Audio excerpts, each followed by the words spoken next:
السلام علیکم۔ City public library مسجد شاغل صدر بازار دہلی 6 سے میں محمد جاوید آپ کی خدمت میں حاضر۔ سامعین کرام، آپ سے درخواست ہے کہ ہمارے سٹی پبلک لائبریری کے اس چینل کو لائک، سبسکرائب اور شیئر کیجیے تاکہ زیادہ سے زیادہ لوگ اس سے جڑ سکیں۔ شروع کرتے ہیں۔ آج جو ہمارے مجاہد آزادی ہیں وہ ہیں محمد عبد الرحمن صاحب۔ تو بسم اللہ الرحمن الرحیم۔ شمالی ہندوستان کے بہت سے مسلمانوں نے تحریک آزادی میں بڑھ چڑھ کر حصہ لیا۔ ان میں سے بہت سے لوگوں کے بارے میں ہم کچھ نہ کچھ پڑھ چکے ہیں، بہتوں سے ہم متعارف ہیں اور ان کے حالات زندگی سے اچھی طرح واقف ہیں، لیکن جنوبی ہند بطور خاص کیرلا اور تمل ناڈو کے مسلم قائدین جنہوں نے ہندوستان کی جنگ آزادی میں نمایاں کردار ادا کیا ہو اور ان کے کردار کو قبول بھی کیا گیا ہو، ایسے لوگوں سے ہم تقریباً ناواقف ہیں۔ محمد عبد الرحمن صاحب کی عظیم شخصیت کیرلا سے باہر کے مسلمان شاید ہی واقف ہوں۔ عبد الرحمن صاحب کی شخصیت، ان کے کارناموں اور ان کی صلاحیتوں کی وجہ سے کیرلا میں آج بھی کسی تعارف کی محتاج نہیں۔ ان کے نام پر بڑی تعداد میں مختلف ادارے چل رہے ہیں جو ان کی شخصیت کو زندہ جاوید رکھنے میں اہم کردار ادا کر رہے ہیں۔ محمد عبد الرحمن صاحب ایک عبقری شخصیت کے مالک تھے جو کیرلا کی وادیوں سے جنگ آزادی میں کود پڑے اور اپنی آخری سانس تک ہندوستان کی آزادی کے لیے کوشاں رہے۔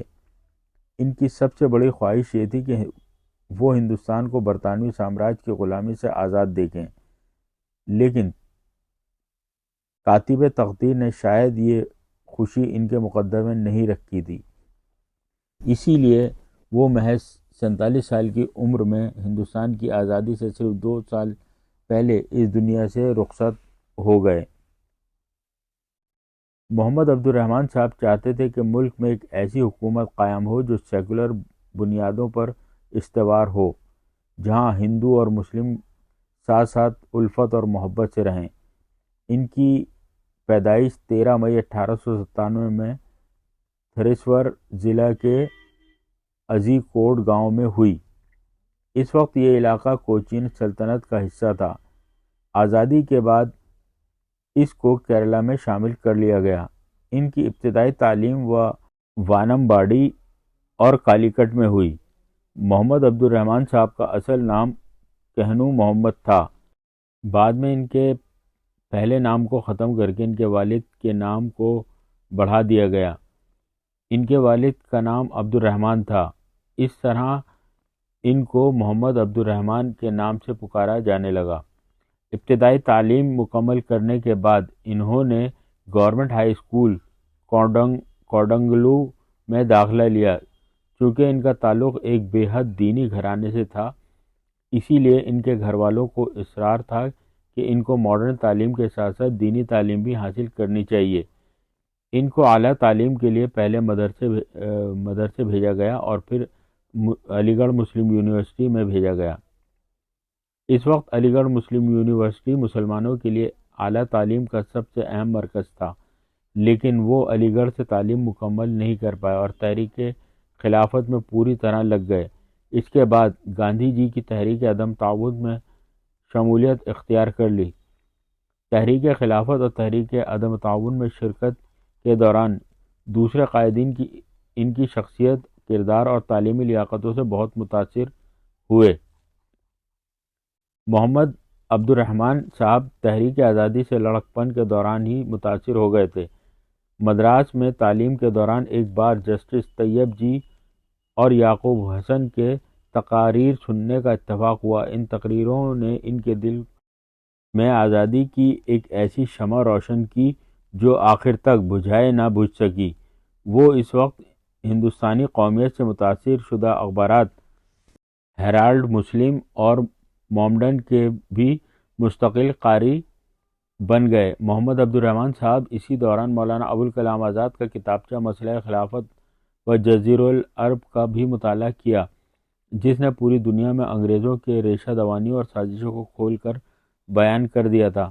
مولانا نے اس کتابچے میں یہ بھی تحریر کیا تھا کہ انگریزی تعلیم جو سرکاری کالجوں میں دی جا رہی ہے وہ زہر سے بھرے ہوئے پیالے ہیں۔ یہ بات نوجوان محمد عبد الرحمن پر اس طرح حاوی ہوئے کہ آخر وقت تک یہ اس کو مٹا نہیں سکے۔ ان کا دل ایک طرح کی کشمکش میں مبتلا ہو گیا کہ آیا وہ کالج میں تعلیم جاری رکھیں یا چھوڑ دیں۔ اسی دوران خوش قسمتی سے ان کو صف اول کے مجاہد آزادی مولانا محمد علی شوکت کی تقریر سننے کا بھی اتفاق ہوا۔ محمد علی شوکت نے اپنے دورہ مدراس کے دوران ایک تقریر میں فرمایا، اگر تعلیم سے تمہارا بنیادی مقصد سرکاری نوکری کا حصول ہے تو ایسی تعلیم سے موت زیادہ بہتر ہے۔ ایک وہ وقت آیا جب گاندھی جی نے آزادی کے متوالوں کو حکم دیا کہ وہ سرکاری تعلیمی اداروں سے نکل جائیں، تو وہ ان چند ایک طلباء میں سے تھے جنہوں نے مدراس کے مشہور پریزیڈنسی کالج کو نومبر 1920 میں اچانک خیرآباد کہہ دیا۔ سی آئی ڈی یعنی کرمنل انویسٹیگیشن ڈپارٹمنٹ نے اپنی ایک رپورٹ میں کہا کہ مدراس کے 2 مسلمان طلباء نے سرکاری کالجوں کو چھوڑا ہے۔ ان میں سے ایک تو عبد الرحمن ہے جس نے مدراس پریزیڈنسی کالج چھوڑا ہے، اور دوسرا محی الدین ہے جس نے مدرسۃ آسام چھوڑا ہے۔ اطلاعات ہیں کہ یہ معتدی مرض زیادہ پھیلنے والا نہیں ہے اور مسلمان نوجوانوں کو بربادی کے راستے پر نہیں لے جا سکتا۔ جب جامعہ ملیہ اسلامیہ کا قیام مولانا محمود حسن، مولانا ابوالکلام آزاد اور حکیم اجمل خان جیسی انقلابی شخصیات کے ہاتھوں عمل میں آیا تو عبد الرحمن صاحب نے بغیر توقف کے اس میں فوراً داخلہ لے لیا۔ ان کو دوسرے طلباء کی طرح بڑی خوشی تھی کہ تاریخ کی اہم ترین شخصیات ابوالکلام آزاد، مولانا محمد علی جوہر، مولانا محمد علی شوکت، ڈاکٹر ذاکر حسین اور دوسرے زعماء ان کو پڑھائیں گے۔ تاریخ سے پتہ چلتا ہے کہ عبد الرحمن صاحب نے نہ صرف مولانا آزاد اور مولانا محمد علی جوہر اور محمد علی شوکت سے تعلیم حاصل کی بلکہ ڈاکٹر عبدالحق انصاری اور خواجہ عبدالحمید جیسے مشہور لوگوں سے بھی تعلیم حاصل کی۔ محمد عبد الرحمن صاحب کو تحریک آزادی میں شہرت اس وقت حاصل ہوئی جب وہ انڈین نیشنل کانگریس کے دسمبر 1920 کے اجلاس میں ایک طالب علم مندوب کی حیثیت سے شامل ہوئے۔ اس اجلاس میں کانگریس کے ذمہ داروں نے کیرلا میں کانگریس کی تمل ناڈو سے علیحدہ اکائی قائم کرنے پر غور کیا۔ اس تجویز کی زبردست مخالفت ہوئی، لیکن جب محمد عبد الرحمن نے اس مخالفت کے جواب میں ایک زوردار تقریر کی تو لوگوں کا ذہن فوراً تبدیل ہو گیا۔ ان کی تقریر کے بعد مہاتما گاندھی اور پنڈت راج گوپالاچرن نے اس تجویز کی حمایت کر دی اور اس طرح کانگریس کے کیرلا اکائی کا قیام عمل میں آیا۔ عبد الرحمن صاحب فرقہ واریت کے بہت خلاف تھے۔ یہی وجہ تھی کہ وہ ہندو، مسلمان اور عیسائیوں کو ایک ساتھ ایک ہی ملک میں شانہ بشانہ رہتے ہوئے اور ترقی کرتے ہوئے دیکھنا چاہتے تھے۔ انہوں نے دوسرے مذہب یا دوسرے مذہب کے پیروکاروں کی کبھی بھی مخالفت نہیں کی۔ ان کی اسی فکر کی وجہ سے وہ انگریزوں کی آنکھوں میں ایک بڑا خطرہ بن کر سامنے آئے۔ 1921 میں ماپلہ فسادات کے بعد برطانوی سامراج کو موقع مل گیا کہ محمد عبد الرحمن کو ان کی فکر کی پاداش میں سزا دیں۔ تاریخ کی کتابوں سے معلوم ہوتا ہے کہ عبد الرحمن صاحب نے فسادات کے بعد ماحول کو نارمل کرنے میں اہم کردار ادا کیا، لیکن امن کی ان کوششوں کے باوجود انگریزوں نے ان کو اکتوبر 1921 میں 2 سال کی قید کی سزا سنائی۔ 1930 میں سالٹ ستیہ گرہ میں شرکت کے جرم میں ان کو لاٹھی سے تعذیب کا نشانہ بنایا اور 9 مہینے قید و مشقت کی سزا دی گئی۔ یہ عرصہ محمد عبد الرحمن صاحب نے کنور سینٹرل جیل میں گزارا۔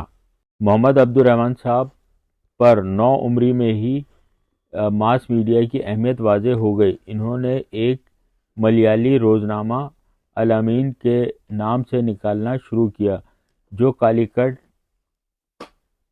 سے 1929 میں شائع ہونا شروع ہوا۔ یہ 10 سال یعنی 1939 تک مسلسل شائع رہا۔ ان کے اس روزنامہ اخبار کا سب سے اہم مقصد یہ تھا کہ ایسے لوگوں کا ایک گروپ تیار کریں جو آزادی کی جدوجہد کے لیے اپنے آپ کو وقف کر دیں اور دوسروں کو آزادی کی جدوجہد کی مدد اور اعانت کے لیے تیار کریں۔ ان وجوہات کی بنا پر جلد ہی ان کا اخبار الامین برطانوی سامراج کی آنکھوں میں کانٹے کی طرح چبھنے لگا اور 1939 میں انگریزوں نے اس کو زبردستی بند کر دیا۔ محمد عبد الرحمن 1931 سے 1934 تک کالیکٹ میونسپل کونسل کے ممبر رہے اور مالابار ڈسٹرکٹ بورڈ جو کہ مدراس پریزیڈنسی کا حصہ تھا اس کے 1932 میں ممبر منتخب ہوئے۔ 1937 میں وہ مدراس پریزیڈنسی کے لیے بھی منتخب ہوئے۔ 1939 میں وہ کیرلا پردیش کانگریس کمیٹی کے صدر منتخب ہوئے۔ اس موقع پر ان کو کانگریس کی اعلیٰ ترین کمیٹی آل انڈیا کانگریس کمیٹی کا ممبر بھی منتخب کیا گیا۔ ان کی زندگی کی سب سے اہم بات ان کا دو قومی نظریہ سے اختلاف تھا۔ اسی دو قومی نظریے کی وجہ سے وہ مسلم لیگ اور اس کی فکر کے نہ صرف مخالف تھے بلکہ پاکستان جیسے ملک کی مانگ کو ہندوستان اور ہندوستانی مسلمانوں کے لیے ایک سانحہ قرار دیتے تھے۔ مسلم لیگ ان کی اس فکر کی وجہ سے ہمیشہ ان کے خلاف رہی۔ وہ سبھاش چندر بوس اور ان کے انڈین نیشنل آرمی کے بڑے حمایتی تھے۔